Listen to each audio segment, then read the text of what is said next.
Welcome to the Founders Lounge, where business meets bullshit and everything in between. What's up, guys? Welcome back to the Founders Lounge. We have a guest on the show today. I've been calling this the Clean Eatz Owners Series. I love it. This is probably number 7 or 8. Maybe, yeah, we've had a few. Yeah. Mr. Ruben, I'm sorry, man. I butcher you and Heidi's last name all the time. Is it Arriaga? Is that it's Arriaga. Arriaga. Yeah. Sorry about that. No worries. I did that to Heidi one time, and she had to correct me like 3 times. Yeah, no worries. Welcome, man. I appreciate you taking the time. No worries. Thanks for having me. So I wanted to have Ruben on the show because I think your background is intriguing to me. I think we have a lot of similarities. But you and I were chatting at the convention, and I'm like, man, we got to get this guy on the show. Yeah. But let's jump in and introduce yourself and your background, and then we'll kind of jump into kind of like your military history, military background, things like that, before we get into the business side of it. Yeah, of course. So, again, my name is Ruben Arriaga. I'm from Houston, Texas, and I joined the Army in 1996 after I graduated high school. I spent a couple of years in the infantry, and then around 2000, I tried out for Special Forces, and that's the Army side, the Green Beret side. And it's a 3-week course. It was really interesting. It's before 9/11. We had about 400 people show up to try out, and they picked about 30 of us. So it was a really interesting process that they do there. I got selected. I spent 2 years training at Fort Bragg, North Carolina, and then I earned my Green Beret from there. And then while I was in training, 9/11 happened. And so I was assigned to the 5th Special Forces Group. And the way that the Army Special Forces does business is they have broken the world up into regions. And so there's 5 active groups. And so 1st group has all of Asia, 3rd is Africa, 5th is the Middle East, 7th is South America, and 10th is Russia and Europe. And so I got sent to 5th group, which is the Middle East. So then I spent the next 20 years in the Middle East. And I've been to every country. I've worked in some capacity there. And then I ended up retiring in 2021 from the military, and I returned back home to Texas. What would you think kind of originally drew you to want to kind of try out for selection? What was it about it that made you want to go that route? Yeah, it's really interesting. I was up at Fort Drum, New York, and up there is no Special Forces unit. It's like a what they call a light infantry unit. And while I was there, I had a new officer that came in to lead us, and he was a former Special Forces guy. And so when we got there, he kind of a couple of us, he was like, "Man, you're exactly what we're looking for, and you should try out." And so I did not know what a Green Beret was. I didn't know about Special Forces when I joined, the Army, what they did. And so, real quick got, kind of taught by him what they do. And I was like, it was really intriguing to me. And so I ended up going to selection. Oh, good. I just had a quick question about, that's a pretty non-traditional way of getting to that level usually, right? I mean, usually guys go in and they know, hey, I want to get into berets. Was that standard just to be like, yeah, I'll take a look at it after I'm. It was a different time because it was before 9/11. And so also the requirements were different too. Like you had to have a certain amount of years in the military. You had to be a certain age. You had to be a certain rank before you could even apply to Special Forces. After 9/11, at the pace that we were going, we were doing operations in the Middle East, of course, but also in like the Philippines and Africa. We were really stretched thin, and so they started to waive some of those things, and then the word started to get out that Green Berets were in combat again, and then you had a lot of people that were joining the military strictly like, hey, I want to be a Green Beret because I want to go to combat. Gotcha. So I want to go back a minute. You just said that, you had a guy saying, you're exactly what we're looking for. Mm-hmm. I think a lot of people, when they think of, guys in SOCOM, it's all a physical aspect, Mm-hmm. right? It's all these guys are legit badasses on a physical nature. And I think what gets forgotten about is the intelligence level that it takes as well, right? Yep. Like, Mhm. I'm very grateful that a big handful of the guys that I surround myself with are veterans, and most of them, were kind of a part of SOCOM, and they're highly, highly intelligent It dudes. is. And I think that's what kind of drew me to hanging out with a lot of these guys is I've been able to learn Yeah. just as much from them on different things in life, the same as they've learned from me on a business aspect. But the intelligence level that I think that takes I think it gets forgotten about a lot. Right. No, yeah, I am amazed at throughout my career, I would meet some people and I would have conversations with them, and I was like I feel like I'm talking to like an Elon Musk type level. Or just, like this guy's Right. fathoms like ahead of like man, and yeah, I considered myself like a smart cat, but I started talking to some other people there, and you're right, Don. It's like not they're the complete package. It's like you can always hire somebody to carry something heavy for you, right? But finding that person that knows when to not carry it and just it's multifaceted. What we used to call them like a Swiss Army knife. Like they can do everything.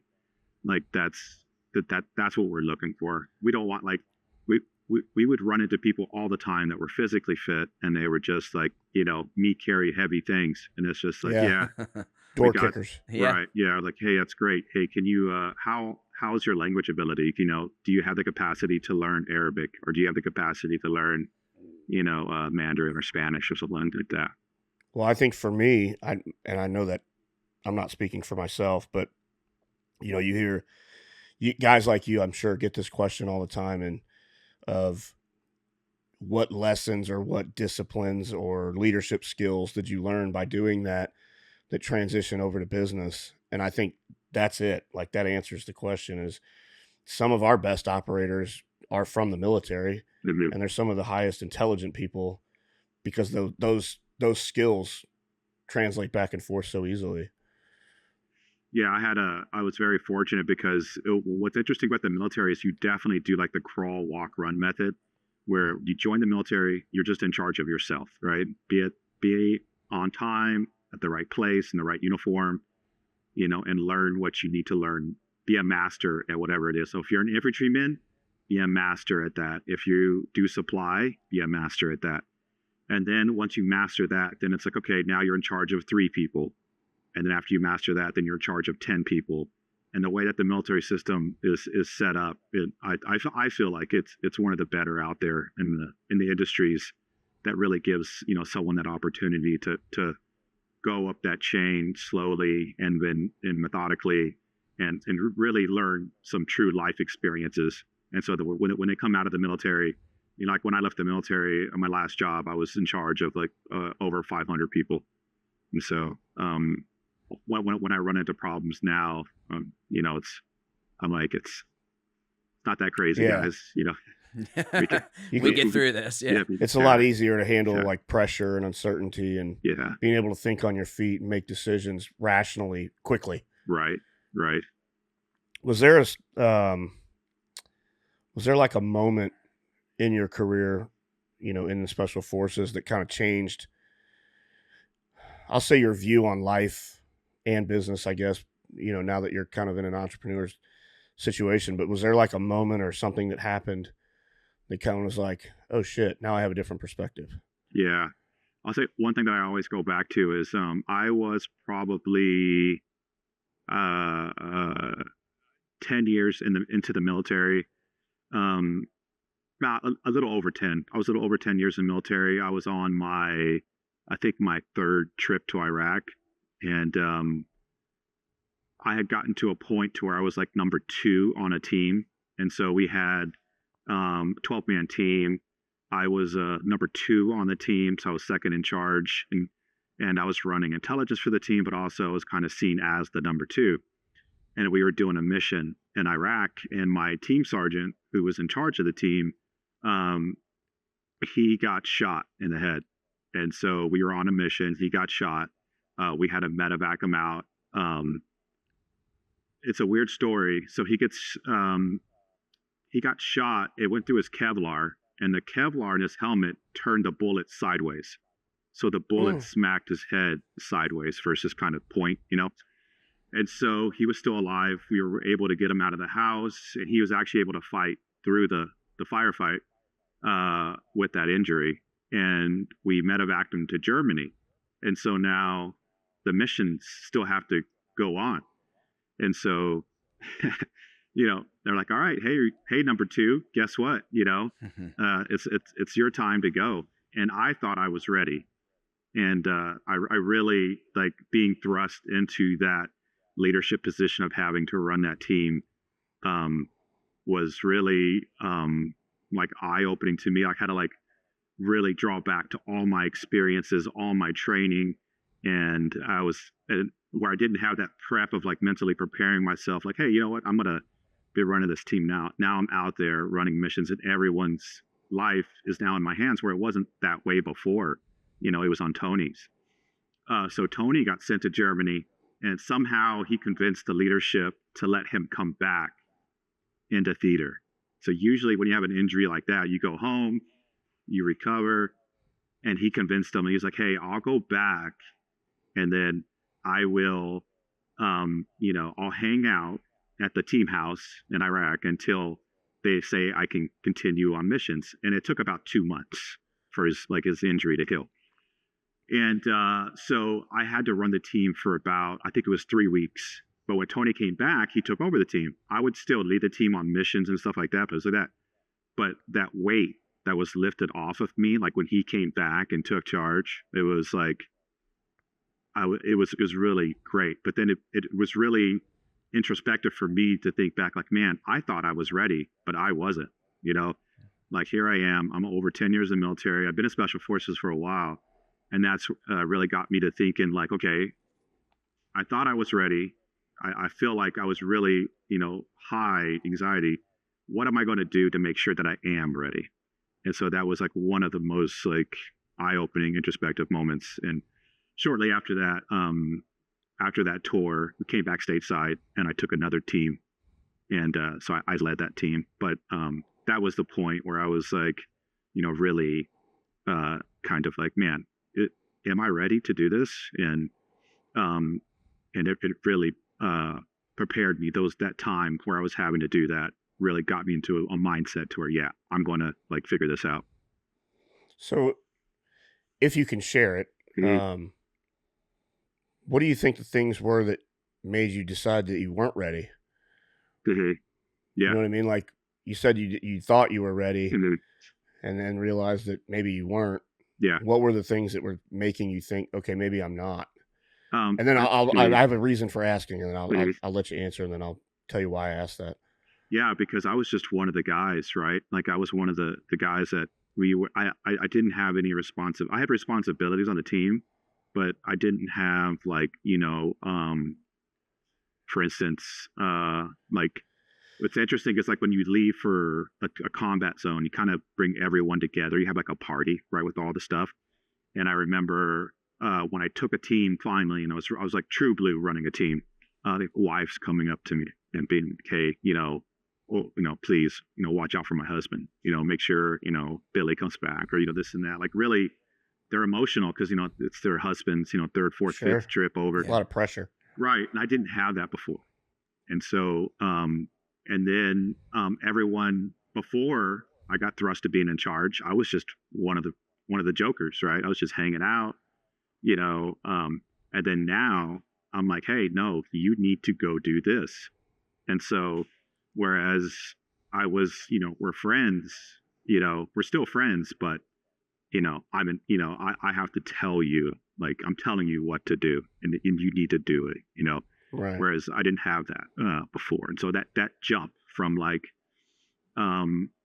just being one of the troops and hanging out to, okay, there is like, if the mission fails, it's on me. If someone gets hurt, it's on me. Preparing for the mission, that's on me. I didn't have that weight on me before, and then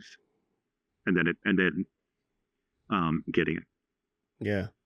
The reason I asked that is because, and I'm certainly not comparing the two situations as similar at all, but from a leadership standpoint, I had kind of the same feeling when we franchised. and we were starting to sign franchisees, and I'm like, oh shit, like now their success is on my shoulder, like their future is on my shoulders now. And I still have that today. Like 10 years later, I still have that mindset of, okay, hey, like it's not just the Don and Yvonne show anymore. Now we have, 120 people that depend on us, depend on our leadership, depend on, the moves that we make. Right. And so that's kind of, I was curious when you said, oh shit, I'm not ready. Like what made you think that? Cause I still have, it's the pressure. It's the, it's just not, it's not the Donnie show anymore. Right. Like you have to, and like, you have to put them in front of you. Yeah. To Ruben's point, and then to your point, any SF or SOCOM, the command of communication has always been about 80 to 90% of where I've noticed a difference in someone who has been in that position versus someone who hasn't. And I was going to ask you, Ruben, like that shift from when you're just, like you said, hey, I was just I was in the crew, I was a joker, to now I'm at the helm, I'm leading. That shift in communication, not just the psychological aspect of I've got their families telling me, but like how hard was that? It's kind of an open-ended question. And what did you learn from that and use now in your business? Because you're dealing with staff that receive communications differently too. Right. And I tell people all the time, that is my favorite word, is communication. That is, I think that is the linchpin on where we always fail, is communicating. And there's been tons of books about it. Like, there's like stories on like famous historical points of like miscommunication on battles and governments and stuff like that. But communication is the absolute key. And so I think that when I took charge, I of like my next team, for instance, like I really did have that precedence of like I'm approachable and I'm one of the guys, but don't take it too far. Like I'm leading here. That's good. And we're not equals. And I'm the one running things, but you can still come to me if you have a problem. And I applied that to as soon as I transitioned out. Like when I transitioned out, I got hired on as a consultant for a financial software company, and I have no business being in a financial software company. I don't have background in finance or software, but Clint, who owns the company, he was a great guy, and he was like, "Hey, man, I did a interview with him, and he was like, I don't know what it is, but I need you and I want you, like to come to the company and put your twist on things." And so that other part of that communication is people don't like to be like, well, when I was in the military, I was in the military, like, all right, like that gets old, and after a while, like you can't do that every time. And so how do you communicate to people your life experiences to what they have going on in that sector without losing the message and losing them? And so really quickly I had to adjust for that. Well, I think one of the biggest assets for you guys, and I had to learn it the hard way. I didn't serve in the military, so I had to learn it the hard way. But I think one of the benefits of you guys and guys in your situation that learn that is the ability to have those hard conversations. Like for guys like you, it probably comes very natural. Like you don't have to think too hard about it. It just kind of happens. Right. And it took me a long time to get comfortable doing that. And I had to get reps in doing it. It didn't just happen, but like one of them happened this week. I won't get into what, but like I had to do that this week. And even still to this day, 10 years later, like I don't get nervous doing it, but I still think about it. And I'm like, man, this is going to be a hard conversation, but it's got to happen. You know what I mean? Right. I think in part of that key word communication is understanding each person individually, because they communicate in a different way for each one. And so whereas I can be very direct with someone, like in others, I have to take some time and, okay, let's sit down, let's talk through it. Let's understand your thought process. Let's understand my thought process. And, it's more time consuming, but, it's understanding, who you're exactly, but then if you don't understand the people that you're around, it can be painful. That's the hardest thing about my job. I get asked that quite a bit. Like, what's the hardest thing about your job? And I'm like, I say the same answer. It's almost like I have to learn the love languages of 100 plus Right. people, Yeah. you know, because I have relationships with, you know, men in our franchise system to where we can basically grab each other's jugular, and we're, you know, we're motherfucking each other up one side and down the other one. And then 10 minutes later, it's water under the bridge and we're on a completely different topic. We're joking around. The problem's been solved and we're in agreement. And the vast majority of them, there's no way I can do that. I have to approach it with a different approach, different, you know, so it's kind of ironic how there's a similarity there, but Right. Yeah, we used to do training. So like on off cycles, like when we weren't deployed, we used to take other military units that weren't in special forces, and we would just, you know, hey, we would take them to the range and like, hey, this is how we do it. You know, just like, I'm not saying this is the right way, but this is just something you could put in your toolbox and maybe, you know, add it and take what you want from it that will work. So I remember I was training, so we were training a medical unit. And so, you know, whereas I am training, you know, Green Berets, you know, on the range, and it's like we're spending hours and hours and we're, you know, shooting and shoot houses and stuff like that. I'm on a flat range. And, you know, we're all, we have all of our radios hooked up and everything. And I have some of my guys sprinkled out on the line and they're helping these people shoot pistols. We're just shooting like 9mm pistols, right? And so at the far end of on the line, I had one of my guys, Chad. He calls me up. He's like, "Hey, Ruben, I need your help." I'm like, "Hey, what's going on, Chad? Like, you know, what's up?" I'm like, "All the way over here, man." He goes like, "She's crying," and I was like, "What?" And he's like, "She's crying." I'm like, "Who's crying?" And it's like, this soldier. She's crying. And so I'm like, what? So I walk down there, I get there, and there's this female soldier, and she's got a pistol. She's holding the pistol, and she's pointing it down range, but she's crying. And I'm like, hey, what's going on, sister? I call everyone brother and sister. So I'm like, hey, what's going on, sister? And she's like, I'm afraid I'm going to shoot myself. And so you have to remember with like some of the MOSs that we have in the military, like range time isn't where they're needed. Right. Like they get a basic like type of touch to some weapons, and then they do it like once a year. It's like for medical people, wow. You know, their bread and butter is saving lives in the hospital, working like that. If we need them to like, hey, start pulling out their weapons to defending stuff, we're probably in trouble, right? And so a majority of their time is spent on the medical portion. So this was the first time she had ever shot a pistol, right? And so something like, you know, a lesson learned there, like, man, like I should have, you know, hey, who's the first time ever shooting a pistol? You just think everyone's done it, right? Yeah. And so she was like, hey, she's like, I'm afraid I'm going to shoot myself. And it's like this scary object, right? She had shot a rifle before in basic training, but, you know, and then she shoots a rifle like once, but it's like literally she just hops in a hole, someone hands her the rifle, she shoots and moves off. And so I guess having that object that's just so small, compact, loose, it's just right there. And so what I could have done is yelled at her, right, which you can do in the military, or, hey, let's talk through this. Let's walk through this. And so I took the gun from her. I showed her like firing it, how it works, put it in her hands. I literally held the gun like in her hands. I was like, look, this gun's not going to go anywhere. Go ahead and fire it. You'll see. She fired a couple shots, and then I let go of her hands. She fired some more, and then she could see that she can manage it and control it. And so then she shot excellent. She had no problem shooting throughout the day, and she got better and better.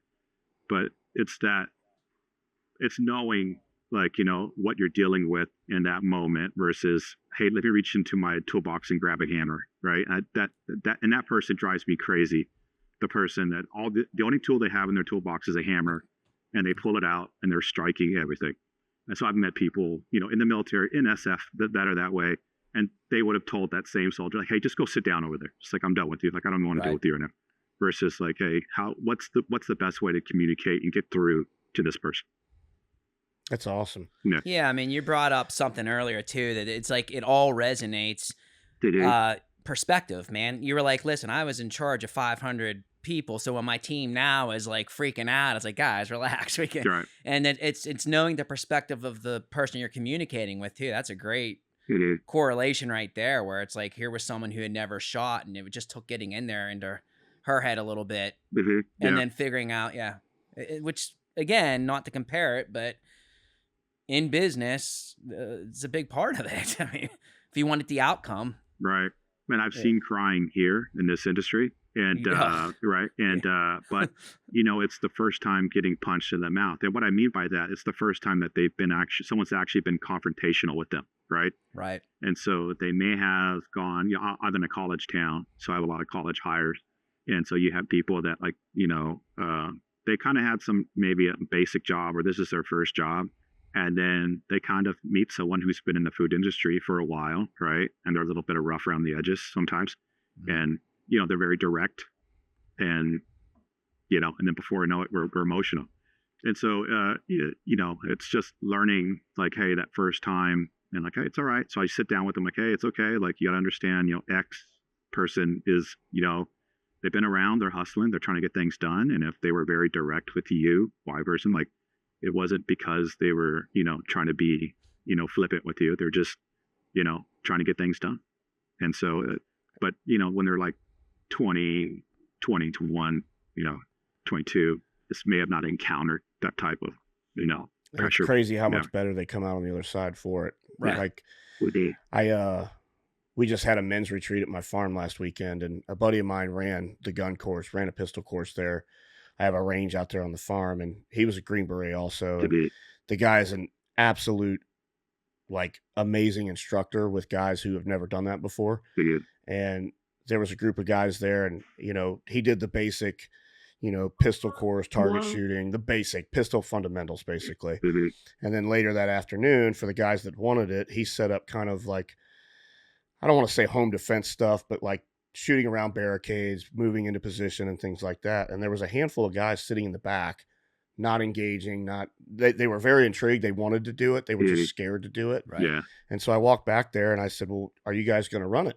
And they said, no, I don't think we're going to do it. And I said, well, why not? What, are you uncomfortable? And they're like, well, we can't move that fast. And I'm like, just do it. Yeah. Just trust me. You don't like, you're watching some of these guys who have done this before. You're right. And they're moving really fast doing it because they've done it a million times. You've never done it. And I said, don't worry about that. Rob will be right behind you. He's going to work with you the whole way. Right. And so I had to kind of get them out of their comfort zone and convince them to do it. I'm not kidding, man. 3 out of the 5 guys that did it, when they ran that and they turned around, the shit-eating grin on their face. And they're like, that was amazing. Thank you for talking me into doing that. And I'm like, you did that with me the first one. Right. And I was completely intimidated. And for me, the excitement in those guys, it's just getting outside your comfort zone. Yeah. So now let's get into kind of like your time transitioning out. Like, what do you think was the hardest part about leaving the military and trying to find out what you're going to do after that? Yeah. I mean, 90% of the guys is going to answer, leaving a brotherhood and leaving the camaraderie. But outside of that, was there anything you're like, damn it, man, this is going to be hard. I'm going to miss this. Yeah. I got a funny story about that, because I was literally like a junkie on a couch, like going through withdrawals when I left. And so, real quick story on what's interesting is, up until about 10 years ago, the military had the same system. Like, you were in the military and then you worked until the very last day and then you were out. And that's just, and like, if you were going to figure out what you were going to do on the outside, that was on you. Like, yeah, like, you're still working. And so I was talking to one of the Vietnam veterans, like Green Berets, and he came to speak to us. And we always invite, guest speakers in. And so I asked him, I was like, hey, how was your transition out of the military, like in 1969, when you left Vietnam? And so he was in one of those units that did like combat patrols. And so he was like, yeah, like 7 days before my last day in the Army, I got drafted. I spent 2 years in the Army. 7 days before the last day in the Army, they were like, hey, you're not going on any more combat patrols because we don't want you to accidentally get killed, right? Or get killed, with 7 days left. 2 days left in the military. They fly him from Vietnam to Hawaii to Washington State. He gets to Washington State. He's got 1 day left in the military. And some secretary is like, all right, well, where do you want to go? And he was like, well, my sister lives in Colorado. So she's like, okay, I'll get you a plane ticket there. She types up his military record, his DD-214, which is basically like a cliff notes of your military career. It's like the document that you prove that you were in the military. She types that up. She hands it to him, and she's like, okay, like at midnight tonight, you're out of the military. Good night. And that was it. That was his transition out of the military. Wow. And it was the same way up until about 10 years ago. When I was in the infantry in the 90s, same thing. We had guys, they were in the infantry, and they just were like, they were signing up for 3 years, and we threw a weekend party for them, and then they were either going to go back to school or go to school or something. That was it. So about 10 years ago, the military was like, hey, we got to do better with this. And so they started with some programs, and some of the names and acronyms escape me. But basically now what happens is when you're 2 years out of the military, they want to know, are you going to stay in or are you going to get out? And if you're like, hey, I'm going to get out, then you start your transition process there. It's like, hey, let's start getting these guys into all the classes let me help you write your resume. What is your interest? Here are some places that are hiring. And so they have a 2-year process to help lead you out of that. With me, I was like in denial. I was in the same unit for like 20 years, which is pretty rare in the military, but special forces were so regionally and language aligned that once you buy into it, that's for life, So when you buy into a group, usually you're there for life. So I was I was like in denial. And so I kept like pushing everything off, like, oh yeah, I'll go to the classes later. And so then finally it happened where I had a change of responsibility. The new guy came in, I gave him everything. And now I only had, I think, like 5 months in the military left. And then now I'm trying to like, okay, all right, I'm getting out, and started doing all the classes, right? And I was doing them out of order, like what I was supposed to had medical stuff done like a year ago, and these other classes that were supposed to help me get out. And so then sure enough, that 5 months came up really quick. They gave me my paperwork. I was out, and I didn't take advantage of that 2-year process because I was going through it. And so then my girlfriend at the time, now my wife, she was in North Carolina at Bragg. I was at Fort Campbell, Kentucky. I went to North Carolina, and I was literally couch surfing on her couch, and Fort Bragg has that large SF presence. Mm-hmm. And so I had a bunch of friends there. And so I was like going to the beach with them. I was going to the bars with them. And I was like, talking with them about what's going on because they were still in the military. And I was just like a little junkie, like, like I was out of the military, but I missed it and I didn't know what I wanted to do. And so then I got introduced to an organization. It's called the Commit Foundation. And they help you with transitioning. And they recognize that this is a problem, especially, with service members. And so I got linked in with them. I started attending their courses, and then they were like, hey, we're going to assign you like a life coach. And I hate like life coaches. I think it's like the most ridiculous thing. It's like, just go out there and experience life. But the life coach, maybe it's not the right word, but he was retired military himself. He was 10 years into retirement. And he was like, hey, Ruben, we are going to talk for 6 hours. Like I'm going to call you on this day, this day, this day. We're going to talk for an hour each time. And I was just like, this is the worst thing ever. This is hard. I don't know this guy. And so he would call me.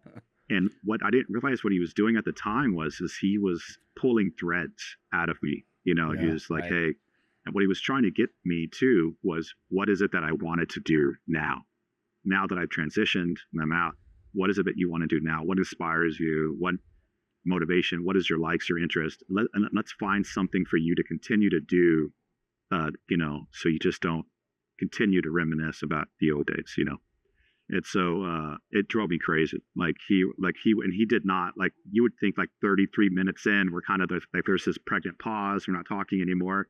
And then he would pop up with another question. And so we went that full hour every time, but it was really great. And so he, the big things that we talked about was, do I want to work where it's like a 9 to 5, or do I want to have my own business? And then we would go through all the pros and cons of both, right? 9 to 5, I can just go home. I can turn off. I don't have to worry about taxes, lawyers, all that stuff that small business people, employees are worrying about. Or if I go into my own business, then now I'm worrying about employees calling in. I'm worrying about, random bills showing up and stuff like that. And so I was in the line of like, hey, you know what? I want to do 9 to 5. I want to go somewhere. I can, do something and just turn it off. But the thing was, is like, hey, what is it that you want to do? What field do you want to get into? And I don't know. And so what we came up with when we were talking was like, he was like, hey, you're still you were like a senior leader. What you should just do is wherever you land is just, pass that knowledge on. That's your money is your life experience. And then being a senior leader in the military. So wherever you go, just continue to what you do, improve that foxhole. Like we have a saying in the military is improve your foxhole. And so for the next guy. And so we're always trying to make systems better. And so that's what I fired up LinkedIn for the first time. I had never had it, going. And LinkedIn started hooking me up to different people. And then I actually had several people reach out to me. They were like, hey, I see you're in the Houston area and you're open to work and you're full of military. And so I started getting some interviews. And I had some really interesting interviews with a lot of different companies before I settled with KTX. Was there like a certain one that kind of stands out? You're like, this is my path. This is where I'm going. Yeah. Because that first one would be tough trying to. Yeah. So it was the climate. So it was the big one for me. Like, how are they treating their employees and the climate? And so I, of course, like, when you're going through any transition or talking about like when your first interview, right? Hey, suit and tie, look presentable, right? Be on time. And so I was going through the interval. I was actually went through Garmin wanted to hire me. I was like on my third interview with Garmin. KTX, Clint, he reached out to me. And so I was like getting ready to meet him. I was about 30 minutes out. And he was like, hey, man, I'm going to meet you at this, this coffee shop. But I'm in workout clothes. I just got done with the gym. And, so, I'll meet you, I'm going to be in workout clothes. So please don't dress up. So, okay. And so I get there, found out, Clint was like, very, a lot of it was remote, it was about 70% remote, like 30% like in Houston and other places. But, he was very, the climate was just great. Like everyone that worked there enjoyed it. You can, if you were doing whatever task it was on you to do it, and as long as you're doing good work. That was the big one for me. What was the climate?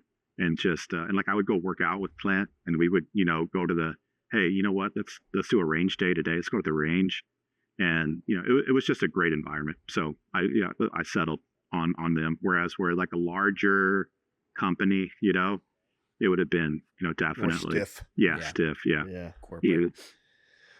Well, let's talk about Clean Eatz for just a second. Mm-hmm. How did you and Heidi first discover Clean Eatz? Like, what was it that stood out? Yeah, so I was actually stationed at North Carolina in 2017. I had to do 2 years there. And so I was doing macros. Like, I was astonished, like, when I learned the whole macros, because I would always been like a gym rat and always been in the gym. And I was at a part of a CrossFit gym in Tennessee. And some athletes that were there, some other people that worked out there, I just saw them just turn into animals. Like they went from like great athletes to animals. And I was like, what are you guys doing? And they were counting macros. They were counting what they were eating, So I fired up my fitness pal, started to like pay attention. It was so funny because I hired someone to help me with the macros. And so she was like, hey, input it all in there. I said, okay. And so I was supposed to stay like at like 200 protein, 200 carbs, 50 fat, I think, for my first round. And so the kids, it was like one of their birthdays, and so they wanted to go to like Texas Roadhouse or something. So we went to Texas Roadhouse, and I was like, yeah, give me a porterhouse steak, sure, this and that. and it's inputs into MyFitnessPal. So I inputted it in there. And so she's like, so how did we do your first day with counting macros? I was like, oh yeah. I was like, I'm at 120 fat. And, and she's like, what the hell is going on? You're supposed to stay at 50, and I was like, oh shit. I was like, all right, yeah, and so then I was like really understanding what I was consuming. And I was like, man, I was like, well, and so I put in McDonald's in MyFitnessPal, pull it up, and you could see like one meal is like, 1,000,000 calories and then how much fat. Like, wow, like just one meal there and I busted my fat for the day, Right. So then I started to count macros, and there was somebody there that I actually, like a service that I paid to do my meals for me, that meal prep my meals for me, and I was doing that. So when I moved to North Carolina, I was looking for the same thing, and somebody told me about Clean Eatz, and so there was already one in Fayetteville. And so when I was working, at the schoolhouse for those 2 years, I went to Clean Eatz Fayetteville every day, every week, picked up like 30 meals, because I was eating like every 3 hours. I was trying to get to I was doing about 200 protein a day, but I like to eat my versus like protein shakes. So I prefer to eat. And so, yeah, I was doing meals. And so me and Heidi were actually, dating at the time, and I would go grab each other's meals, and we would actually, then it started to go into, we would eat at the cafe, and then we'd grab our meals and stuff like that. And so then I went back to Tennessee, where Fifth Group is, and we're about 40 minutes north of Nashville. And so then I would go down to Nashville, grab my meals from the Clean Eatz in Nashville, and we just loved it, and we've always loved the weekly change in the meals. So what made you transition from a customer to an owner? Yeah. So I was actually, after 2 years of being a consultant, I went to project management for a construction company, and I was really enjoying. I've always enjoyed like mixing it up and doing different things. And about 8 months into that job, Heidi said, "Hey," she was 3 years. Heidi's background's in finance, so she was 3 years at her job, and she was doing. She was a director over there doing some finances and leading the finances. And she was like, "Hey, this thing has been in the back of my mind. Like, I want to go into the small business, and I want to open up a Clean Eatz, because we ordered from Clean Eatz Kitchen every week. We have meals coming in." And I was kind of apprehensive at first, because again, the two paths that you can take, right? 9 to 5, just kind of worry about yourself and kind of turn off, versus a small business. But I had never ran a small business before. And so I was like, well, this will be a new challenge. And I have a partner, right? I'm not doing it alone. I have Heidi. And so I was like, yeah, let's do this. And so we decided to make that jump. And again, we've always loved, Clean Eatz and eating, and we'll always forever be a customer. So we were like, yeah, why not? This makes sense.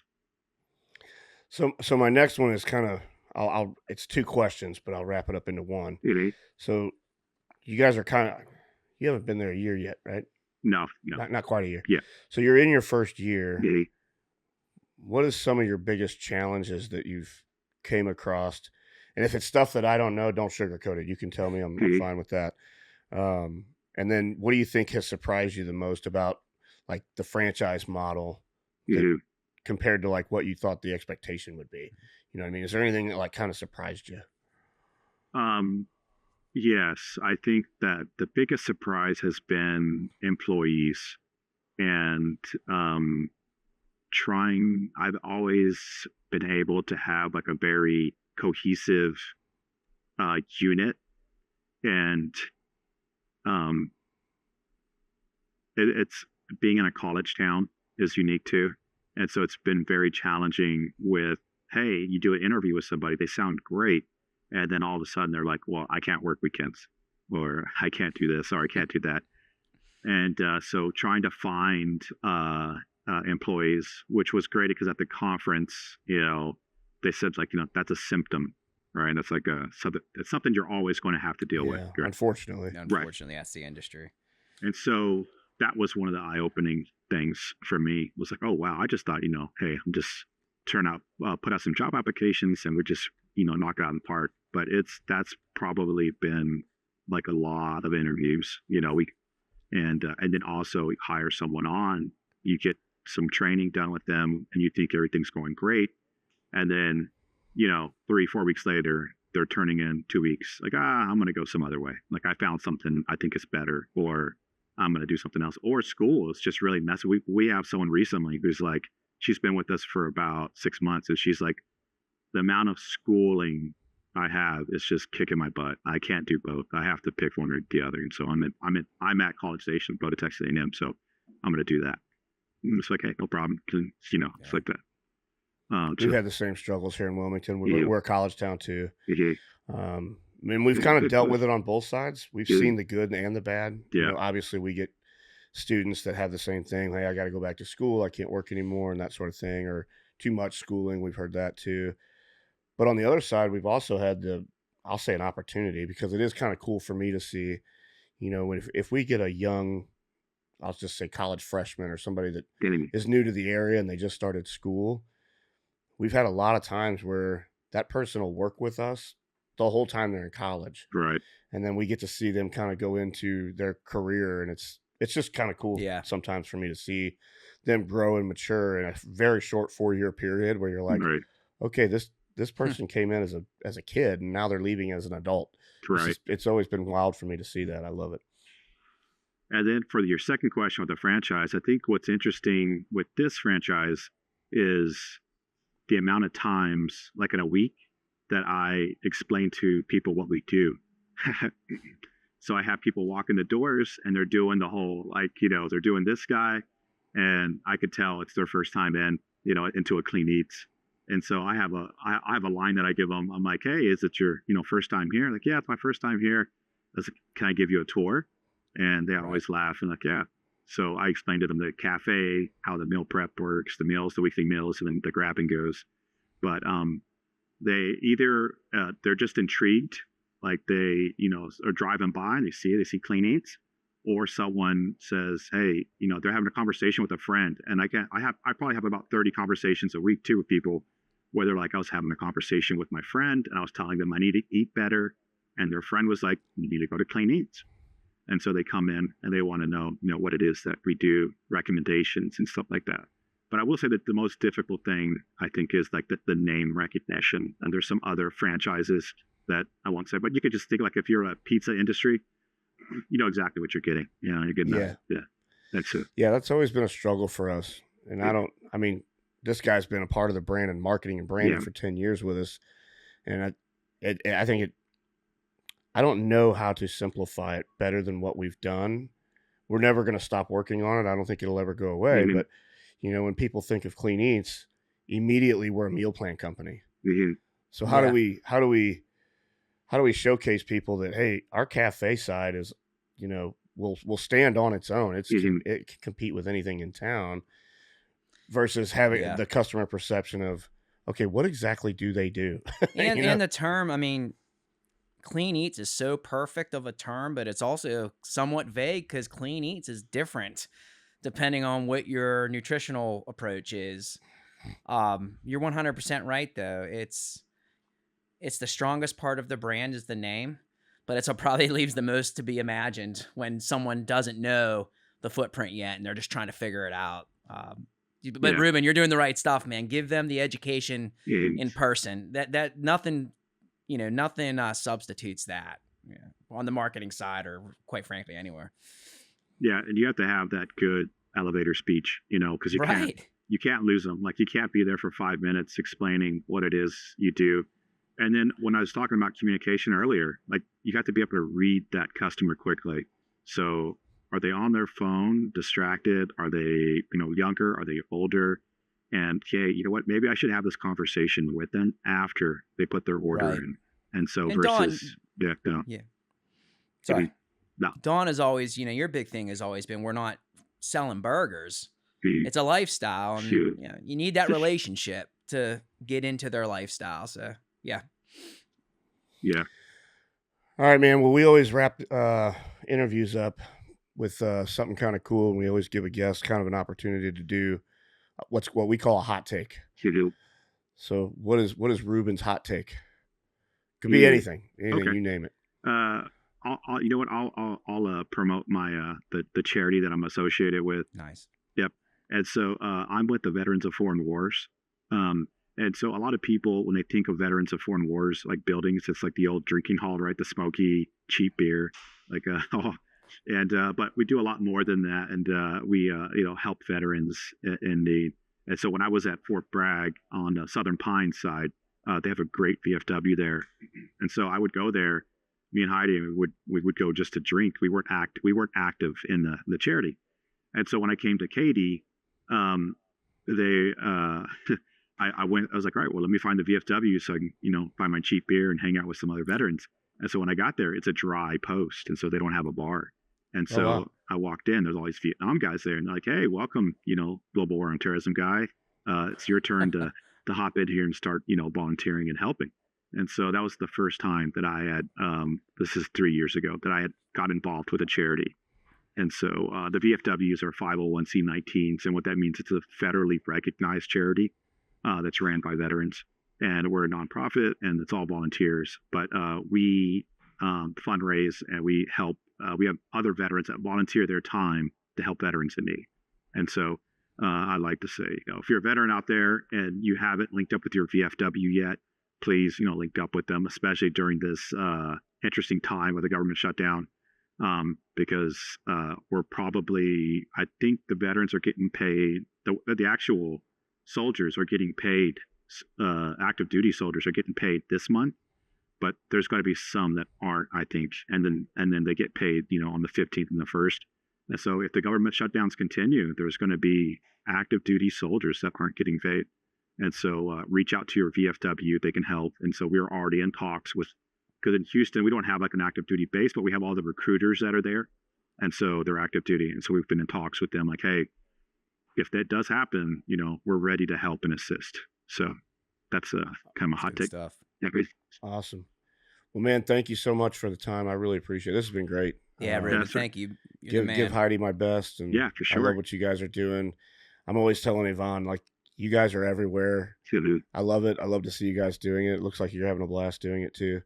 But if people want to reach out and connect with you, are you on social media? I know you're on LinkedIn. You're pretty active on LinkedIn. So if you want to share. Yeah, I'm on LinkedIn. Yeah, just Google my name, Ruben Arriaga, Arriaga. And then I'm on Instagram too. And it's Green Beret Ruben is my handle. So you can find me on there. Awesome, man. Well, thank you again. Have a great day. And I appreciate your time, brother. Thanks, Ruben. Thanks, guys. I really appreciate it. Appreciate it. All right. Bye.